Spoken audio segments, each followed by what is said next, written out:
Hello and welcome back to Shelf Center. This is Bryce. Thanks so much for stopping by. Thanks for liking and subscribing. If this is something you end up enjoying. You never know, it could happen.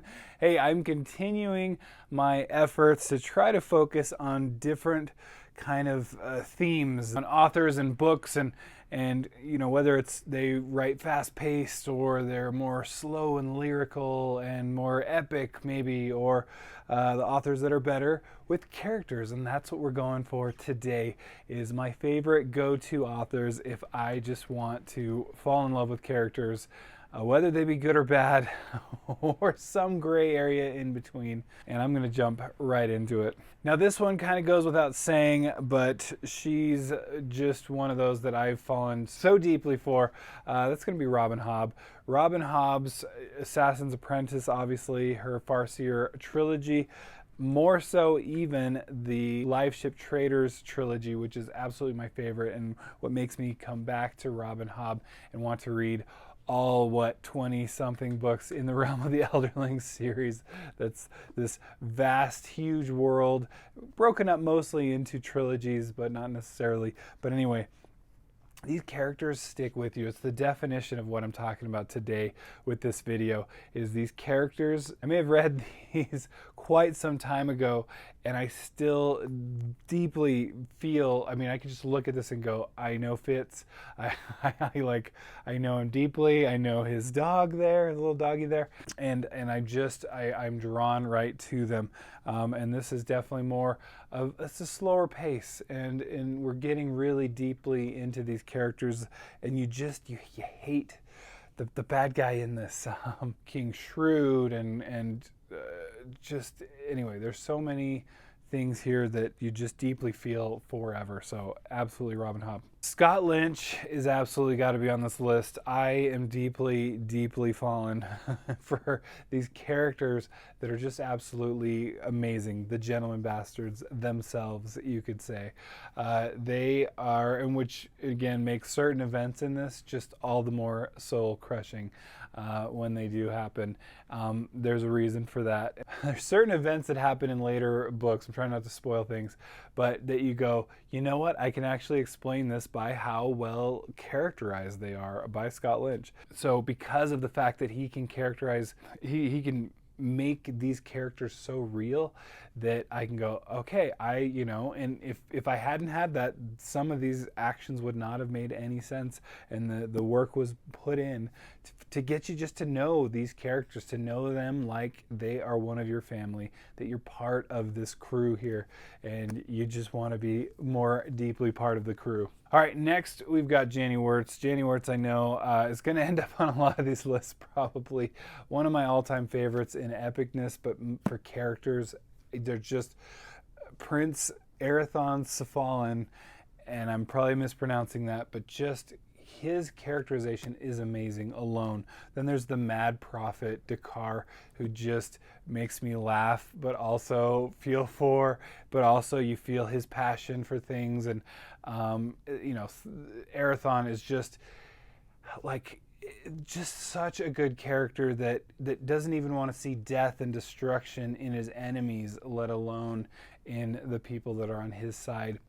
It's just the passion that you feel, and you just know what he's trying to do, and it's everything to try to prevent tragedy on everyone's side. And it's incredible, and I absolutely just love this, and I love how deeply you get into just his sadness, and which is crazy, because then you're sad, but then also the wins as well as the losses. Then his music, and how much he loves music, and how deeply he's passionate about music, and clearly you see a musician in the author, because I don't know how else you'd write this. It's just incredible. And this is one I don't see on a lot of lists, but absolutely find in my book, John Marco's The Jackal of Nar, all of his books, in fact. I think he does just such an incredible job of characterization. This is one of the very early fantasy books when I got back really into fantasy that I read, and I still know Riccius very well in this kind of gray world, and I have a lot of these feelings for some of these characters, and one of just my all-time favorite bad guys is actually in the sequel to this, and it just because of the character work that's done by John Marco, I not only like understand the bad guy, I guess respect to some degree what he's doing, although I hate him. But it's just this like it just what makes him such a good bad guy. So anyway, John Marco, if you haven't checked him out, please do. I don't have a physical copy of this one, but this is was like right at the top of my list almost immediately. But Fonda Lee, her Greenbone saga, Jade City, Jade War, Jade Legacy. I cried at the end of that trilogy. There are some of these, and again, it's one of those where the character work is so well done that maybe if certain events happened with different character work, you would have been like, that doesn't make sense, that doesn't even.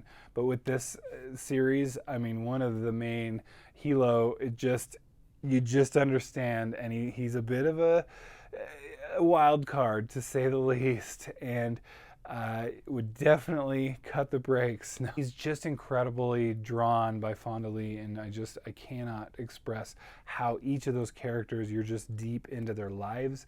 You want them to succeed. You're just it's just tragedy when certain events happen, and it's because of that just closeness that you feel to these characters. They're just incredible, and one of the reasons why that series jumped up to my top 10 list of all time. So anyway, that says anything. Then kind of one of the the grandfathers of characterization work, if you've been in this sphere for some time, this is one of those authors that's just known to have great characters, and that's going to be Joe Abercrombie. Joe Abercrombie has those characters, and they keep recurring sometimes in some of these books, and they're just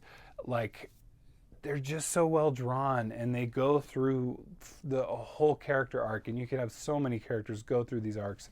They're just incredible, and again, I've said this a million times, but especially for this one, I just feel like each character has their own just way of thinking, and I just feel like it's so realistic. It's just what you're kind of thinking. I don't know, as a person, I just feel so connected to them because I'm doing the same thing. I'm thinking, and I also think I'm just so clever that I came up with this thing that I thought of, and and that's why I try to make sure and voice my thoughts to the internet, which definitely then immediately strikes them down and puts me back in reality. So that's a good thing. But I cannot express just how amazing these characters are. And again, if there's any measure, it's that they stick with you. I've been reading Abercrombie for well over 10 years, probably more like 15.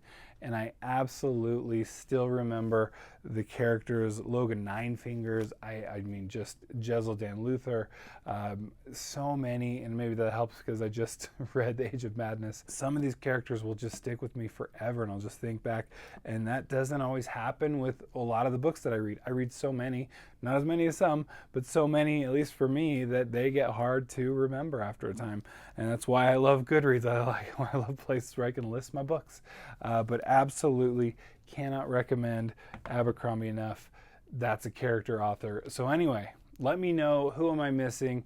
These are kind of my go-tos. I'm sure there's tons more. That's what I just kind of thought off the bat. So let me know who else I should add to this list, who else I should be reading, and I will do so. Thank you so much for stopping by, and we'll catch you next time. Bye.